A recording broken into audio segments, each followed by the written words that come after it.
मेरा नाम नरेश लोहारी है और मैं खालवा में रहता हूँ। मेरा जन्म बक्करवाला गांव में हुआ था। करीब 6 महीने पहले की बात है।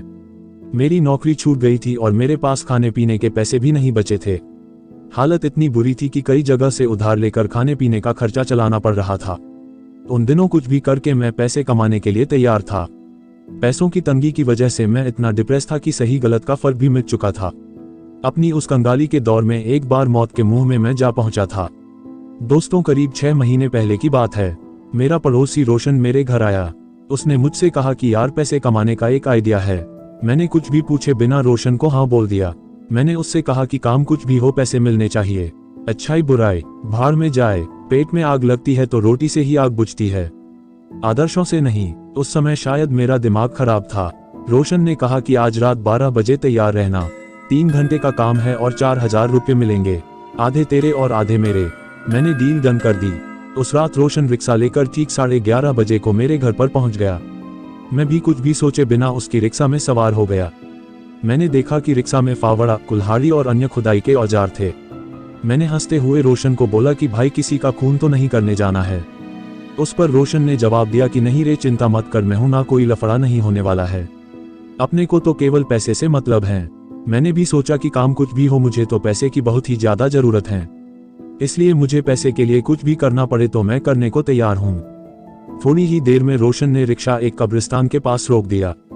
फिर मुझसे कहा कि चलो फावड़ा और कुल्हाड़ी ले लो, हमें अंदर जाना है।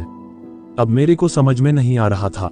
मैंने सोचा कि आखिरकार कब्रिस्तान के अंदर फावड़ा कुल्हाड़ी ले करके हम क्या करेंगे, लेकिन उसके बावजूद भी हम दोनों दीवार कूद करके अंदर चले गए। मुझे अब काफी डर लग रहा था, मगर वह एक ताजी दफन की हुई कब्र पर पहुंच जाता है और वहां जाकर रुक जाता है। रुकने के बाद वो मुझे ऐसी नजरों से देखता है कि जैसे मैंने कोई अपराध कर दिया हो। मैंने बोला भाई मुझे ऐसे क्यों देख रहे हो, तो उसने कहा कि इसे खोदना है। उसकी बात सुनकर मेरे तो होश उड़ गए। मैं वहां से भागा और कब्रिस्तान से बाहर आ गया। रिक्शे के पास खड़े होकर रोशन ने मुझे समझाया, सीधे कमाई का कोई एक दिन में 4000 नहीं देता है। अगर तुझे ये काम नहीं करना है तो यहाँ से निकल जा, मैं किसी और को ढूंढ लेता हूँ, नहीं तो अकेले ही जुटा रहूंगा। कुछ देर मैंने सोचा, फिर मुझे ख्याल आया कि वैसे भी जो मर चुका है वो तो मर ही चुका है, उसकी लाश का कौन क्या करेगा, उससे अब किसी को क्या फर्क पड़ेगा। वैसे भी अगर कुछ करके पैसे नहीं कमाए तो मेरी लाश भी किसी गटर के पास ही पड़ी होगी। थोड़ी देर में हिम्मत करके मैं उस घिनौने और गलत काम के लिए राजी हो गया। कुछ ही देर में हमने उस कब्र को खोदकर लाश बाहर निकाल ली। वह एक अधेड़ उम्र की एक औरत की ताजी लाश थी, जिसे शायद उसी दिन दफनाया गया होगा।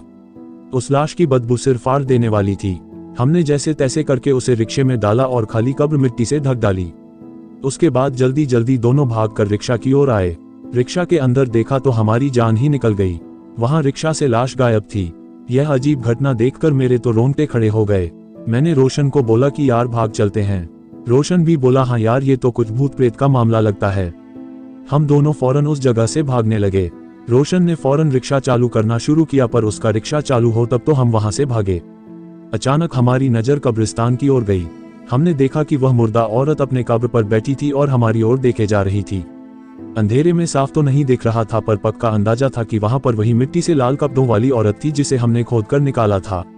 एक लाश को इस तरह अपनी कब्र पर बैठा देख हमारी तो सिट्टी पिट्टी गुम हो चुकी थी।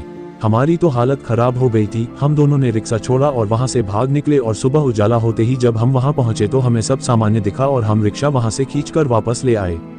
उस दिन मैंने कसम खा ली कि मर जाऊंगा, लेकिन पैसों के लिए ऐसा खतरनाक और घिनौना काम नहीं करूंगा। दोस्तों, सच्ची घटना है, इसलिए इसमें आगे कुछ नहीं हुआ। अगर ये फिल्मी घटना होती तो इसमें दुनिया भर के तामझाम होते। दोस्तों, पैसे के लिए या लालच में आकर कभी कोई गलत काम न करें।